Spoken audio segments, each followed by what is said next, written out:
നമസ്തേ, എല്ലാവർക്കും ദേവികൃപ റെസിപ്പിയിലേക്ക് സ്വാഗതം. ഇന്ന് ഞാൻ ഉണ്ടാക്കാൻ പോകുന്നത് ക്യാബേജ് വെച്ചിട്ടുള്ള ഒരു നല്ല ടേസ്റ്റി ആയിട്ടുള്ള ഒരു തേങ്ങരച്ച കൂട്ടാനാണ്.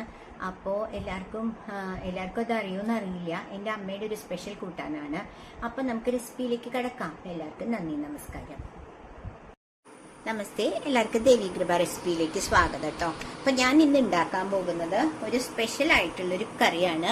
എൻ്റെ അമ്മ ഉണ്ടാക്കുന്ന കറിയാ, ഭയങ്കര ടേസ്റ്റി ആയിട്ടുള്ളൊരു കറിയാണ്. അപ്പൊ അതിനായിട്ട് ഞാൻ ഒരു ഇത്രയുള്ള ബൗളിൽ ക്യാബേജ് എടുത്തിട്ടുണ്ട് കേട്ടോ. എന്നിട്ട് ഞാൻ സ്റ്റെപ്പായിട്ട് പറയാം. ഒരു ക്യാബേജ് കറിയാണ്. നമ്മൾ തോരനൊക്കെ അല്ലേ ഉണ്ടാക്കുക. അപ്പൊ നിങ്ങൾക്ക് അറിയില്ലെങ്കിൽ നിങ്ങൾക്കൊന്ന് കാണിക്കാന്ന് വിചാരിച്ചിട്ടാണ് ഞാൻ ചെയ്തത്. അപ്പൊ അതിനു വേണ്ടി ഞാനൊരു കടായി വെച്ചിട്ടുണ്ട്. ആ കടായിയിൽ നമുക്ക് ഈ ക്യാബേജ് ഒന്ന് ഫ്രൈ ചെയ്യണം. കാരണം പച്ചമണം പോവാൻ. അല്ലാണ്ടും നമുക്ക് ഉണ്ടാക്കാം. ഈ സ്റ്റെപ്പ് വേണമെങ്കിൽ നിങ്ങൾക്ക് ഒഴിവാക്കാം കേട്ടോ. പക്ഷെ ഇവിടെ എല്ലാവർക്കും ഇഷ്ടം ക്യാബേജ് ഒന്ന് ഫ്രൈ ചെയ്തിട്ടാണ് ഞാൻ ഈ കറി ഉണ്ടാക്കാറ്. അതുകൊണ്ട് മാത്രമാണ് കേട്ടോ. നിങ്ങൾക്ക് വേണമെങ്കിൽ ഈ സ്റ്റെപ്പ് ഒഴിവാക്കാം. അപ്പൊ ഞാനിവിടെ എന്താ ചെയ്തതെന്ന് വെച്ചാൽ കടായി വെച്ചു. എന്നിട്ട് ആ വെള്ളം ഒന്ന് തുടച്ചു കളഞ്ഞതാണ് കേട്ടോ. ഓക്കെ, അതിനുശേഷം ഞാൻ അതിലേക്ക് കുറച്ച് വെളിച്ചെണ്ണ ഒഴിക്കുകയാണ് കേട്ടോ. കാരണം ഫ്രൈ ചെയ്യാൻ. അപ്പോൾ കണ്ടില്ലേ, കുറച്ച് വെളിച്ചെണ്ണ ഒഴിച്ചു. അതിനുശേഷം ഞാൻ ഈ ക്യാബേജ്, ഈ കട്ട് ചെയ്ത് വെച്ച ക്യാബേജ് ഇതിലേക്ക് ഇടുക കേട്ടോ. അല്ലേ, ഇത്രയും മതി ക്യാബേജ്. എന്നിട്ട് ഇതൊന്ന് ചെറിയ രീതിയിലൊന്ന് ഫ്രൈ ചെയ്യും കേട്ടോ. അപ്പോൾ അതൊന്ന് ഫ്രൈ ആവട്ടെ. ഒരുപാട് ഫ്രൈ വേണ്ട, ചെറിയ രീതിയിൽ ഫ്രൈ ചെയ്താൽ മതി കേട്ടോ. അപ്പോൾ ആ പച്ചപ്പ് പോവും ക്യാബേജിന്റെ. ഇത് ഇഷ്ടമില്ല, ആ ക്യാബേജിന്റെ പച്ച ആ ഒരു ഇത് ഇഷ്ടമില്ലാത്തവർക്ക് നമുക്ക് ഈ സ്റ്റെപ്പ് ഒഴിവാക്കാം കേട്ടോ. അപ്പൊ നിങ്ങള് ഇത് വേണമെങ്കിൽ ഇങ്ങനെ ചെയ്താൽ മതി, അല്ലെങ്കിൽ ബാക്കിയുള്ള സ്റ്റെപ്സ് എല്ലാം യൂസ് ചെയ്തുണ്ടാക്കാം കേട്ടോ. കണ്ടില്ലേ, ഇത് ചെറിയ രീതിയിലൊന്ന് ഫ്രൈ ചെയ്യാം. അപ്പൊ ഞാനത് സിമ്മിൽ വെച്ചിട്ടുണ്ട്, അത് ഫ്രൈ ആയിക്കോട്ടെ. അതിന്റെ ഇടയിൽ ഞാൻ ഒരു കപ്പ് തേങ്ങ, ഒരു 5-6 പച്ചമുളക്, ചെറിയ ഉള്ളി, ജീരകം, ഇതാണ് ഇതിന്റെ അരയ്ക്കാനുള്ള സംഭവം കേട്ടോ. അപ്പൊ അതും അരച്ചിട്ട് വരാം. പിന്നെ ഞാൻ ഓൾറെഡി കുറച്ച് പരിപ്പ് കുക്ക് ചെയ്ത് വെച്ചിട്ടുണ്ട് ഇവിടെ കുക്കറിൽ. ഇത് മൂന്നുമാണ് ഇതിന്റെ ഇൻഗ്രീഡിയൻസ് കേട്ടോ. അതെ, ഞാനൊരു ചെറിയ കുക്കറിൽ കുറച്ച് പരിപ്പും കുക്ക് ചെയ്ത് വെച്ചിട്ടുണ്ട്. ഇത്രയാണ് ഇതിന്റെ ഇൻഗ്രീഡിയൻസ്. അപ്പോൾ നിങ്ങൾക്ക് മനസ്സിലായി കാണുമല്ലോ. അപ്പൊ ഇതൊന്ന് ഫ്രൈ ആവട്ടെ. അതുവരെ നമുക്കൊന്ന്, എനിക്ക് ഈ വെറൈറ്റി കൂട്ടാനൊക്കെ ഉണ്ടാക്കണ ഇഷ്ടാട്ടോ. നമ്മുടെ വീട്ടിലുള്ളവർക്കൊക്കെ വെച്ച് കൊടുക്കാൻ ഇഷ്ടം. അപ്പൊ അവർക്കും നല്ല ഇഷ്ടാവൂലോ. എന്ന് വെച്ചാൽ ടേസ്റ്റി ആയിട്ടുള്ളത് വേണം. ഞാനപ്പോ ഇത് ആദ്യം ഏതെങ്കിലും ഒന്ന് ട്രൈ ചെയ്യുകയാണെങ്കിൽ ഞാനൊന്ന് ഒരു പ്രാവശ്യം ഉണ്ടാക്കി നോക്കിയിട്ട് ഞാൻ നിങ്ങൾക്കും കാണിച്ചു തരാറുള്ളൂ കേട്ടോ. അതുകൊണ്ട് അപ്പോ നമ്മുടെ വീട്ടുകാർക്ക് ഇഷ്ടപ്പെടുമെന്നും കൂടി അറിയണല്ലോ. ഇത് പക്ഷെ എൻ്റെ അമ്മയുടെ എന്താ പറയാ, ഒരു മാസ്റ്റർ പീസാണിത്, ക്യാബേജ് കൂട്ടാൻ.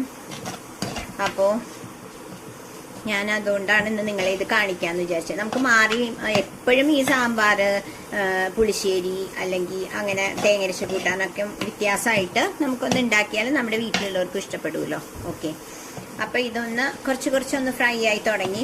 നമുക്കത് ഇതൊന്ന് വെളിച്ചെണ്ണയിൽ ഇങ്ങനെ ഫ്രൈ ചെയ്യുമ്പോൾ അറിയാം, ആ ക്യാബേജിന്റെ പച്ചമണം കുറച്ച് കുറഞ്ഞു വരുന്നുണ്ട്. ആദ്യം ഇട്ടപ്പോൾ നല്ല മണമായിരുന്നു, ഇപ്പൊ അത് കുറഞ്ഞു വരുന്നുണ്ട്. അപ്പൊ കുറച്ചു നേരം കൂടി ഫ്രൈ ചെയ്യണം കേട്ടോ. ഇത് ഓൾറെഡി നമ്മൾ ഇങ്ങനെ ഫ്രൈ ആവുമ്പോൾ തന്നെ ഇത് കുക്കാവും. പിന്നെ നമുക്ക് കുറച്ച് വെള്ളം ഒഴിച്ച് വേണമെങ്കിൽ ഒന്ന് കുക്ക് ചെയ്യാന്നേ ഉള്ളൂ. കാരണം ഇത് ഓൾറെഡി ഇങ്ങനെ ഫ്രൈ ആക്കുമ്പോൾ തന്നെ ക്യാബേജ് ലീഫി വെജിറ്റബിൾ അല്ലേ, അപ്പോൾ പെട്ടെന്ന് കുക്കാവും നമുക്ക് ഇത് കേട്ടോ. ഓക്കെ, ഇതിന്റെ ഇടയിൽ ഞാൻ പറയാൻ മറന്നുപോയി. ഞാൻ ഇത്രയും ഉള്ള പുളി, ഈ ചെറിയൊരു പുളി ഞാൻ കുറച്ച് വെള്ളത്തിലോട്ട് വെച്ചിട്ടുണ്ട് കേട്ടോ. കുറച്ച് മതി ഇതിന് പുളി. ഓക്കെ, അപ്പൊ അത് കണ്ടില്ലേ, ഇതിപ്പോ ഏകദേശം ഒന്ന് നന്നായിട്ട് ഫ്രൈയും ആയി കുക്കും ആയി കേട്ടോ. ഒരു ചെറിയ ലൈറ്റ് ഗോൾഡൻ കളറിലേക്ക് വന്നു തുടങ്ങി, നന്നായിട്ട് ഫ്രൈ ആയിട്ടുണ്ട് കേട്ടോ. അപ്പൊ ആ പച്ചമണമൊക്കെ പോയി. അപ്പോൾ നമുക്കിനി അടുത്തത് നമുക്ക് ചെയ്യാം. ഇത് ഒന്നും കൂടി ഫ്രൈ ആക്കിയിട്ട് ഞാൻ നിങ്ങളെ കാണിക്കാം കേട്ടോ. ഓക്കെ, ഇപ്പൊ ഒരുവിധമൊക്കെ ഫ്രൈ ആയിട്ടുണ്ട്. ആ പച്ചമണം കംപ്ലീറ്റ് പോയി കേട്ടോ. ഇപ്പൊ എനിക്ക് ക്യാബേജ് ഉണ്ടാക്കണ മണമേ തോന്നുന്നില്ല. അപ്പൊ ഞാൻ എന്നിട്ട് നമ്മുടെ ഈ പരിപ്പ് കുക്ക് ചെയ്തില്ലേ, അത് ഇതിലോട്ട് ഇടുകയാണ് കേട്ടോ. ഇതിപ്പോ ഞാനൊരു 1/2 ഗ്ലാസ് പരിപ്പാണ്, 1/2 ഗ്ലാസ്, അതായത് 1/2 കപ്പ് ഞാൻ കാണിച്ചു തരാം കേട്ടോ. കപ്പ് ഇത്രയുള്ള ഒരു കപ്പിന് 1/2 കപ്പ്, ഇത്രയും പരിപ്പാണ് ഞാൻ ഇട്ടിരിക്കണത് കേട്ടോ. കണ്ടില്ലേ, പരിപ്പിട്ടു. അതിനുശേഷം അപ്പം ഞാൻ ഉപ്പൊന്നും ഇട്ടിട്ടില്ല കേട്ടോ. അപ്പോൾ നമുക്ക് ഇടണം അതെല്ലാം. അപ്പോൾ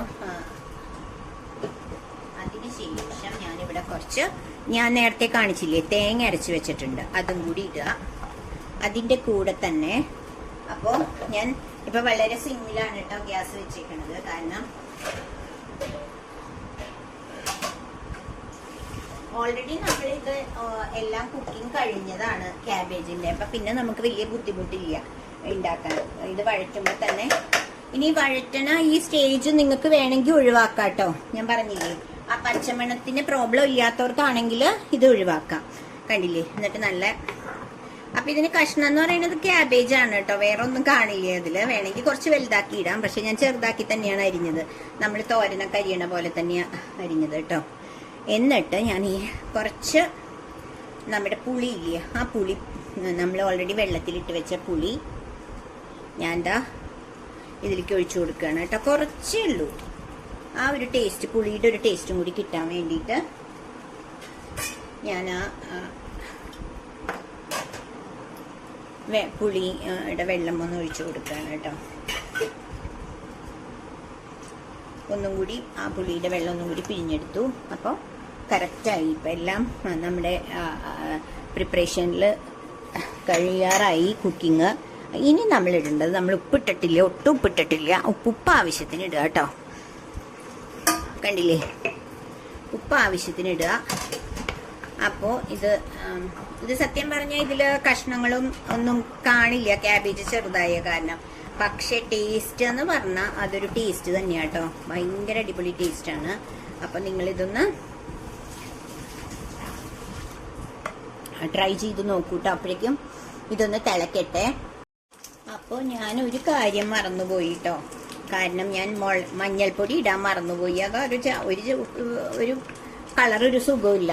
അപ്പോഴാണ് ഞാൻ ഓർത്തയ്യോ ഞാൻ മഞ്ഞൾപ്പൊടി ഇട്ടില്ല എന്ന് കേട്ടോ. കണ്ടില്ലേ? മഞ്ഞൾപ്പൊടി കൂടി ഇടുക. ഇപ്പോൾ ഒന്ന് തിളയ്ക്കാറായിട്ടുണ്ട്. അപ്പുറത്ത് ഞാൻ കടുകൊക്കെ പൊട്ടിച്ച് വെച്ചിട്ടുണ്ട് കേട്ടോ. കണ്ടില്ലേ? മഞ്ഞൾപ്പൊടി ഇട്ടപ്പോൾ കുറച്ചും കൂടി ഭംഗിയായി കളറ്. അപ്പോൾ ഇതൊന്ന് തിളക്കട്ടെ കേട്ടോ. ഇതാ നന്നായി തിളക്കിണ്ട്. അപ്പോൾ ഒന്ന് ഇളക്കി കൊടുക്കുക. അതിന് ശേഷം നമുക്ക് ഈ ഒരു എന്താ പറയുക, ഈ മുളകും കരിവേപ്പിലയും കടുകുമൊക്കെ ഇതിലേക്ക് ഇടാം കേട്ടോ. നല്ല അടിപൊളിയായിട്ടുള്ള ഒരു തേങ്ങരച്ച കൂട്ടാൻ ആണിത്. നിങ്ങൾ എന്തായാലും ട്രൈ ചെയ്യണം. എന്നിട്ട് നിങ്ങൾ കമൻറ്റ്സ് എഴുതണം. അതുപോലെ തന്നെ സബ്സ്ക്രൈബ് ചെയ്യണം, ഷെയർ ചെയ്യണം, ലൈക്ക് ചെയ്യണം. അപ്പോൾ ഇത് ആദ്യമായിട്ടാണ് നിങ്ങൾ എൻ്റെ ചാനൽ കാണണമെങ്കിൽ ഒന്ന് സബ്സ്ക്രൈബ് ചെയ്യണേ. അപ്പോൾ നമുക്ക് അടുത്തൊരു റെസിപ്പി ആയിട്ട് കാണാം. Okay, thank you.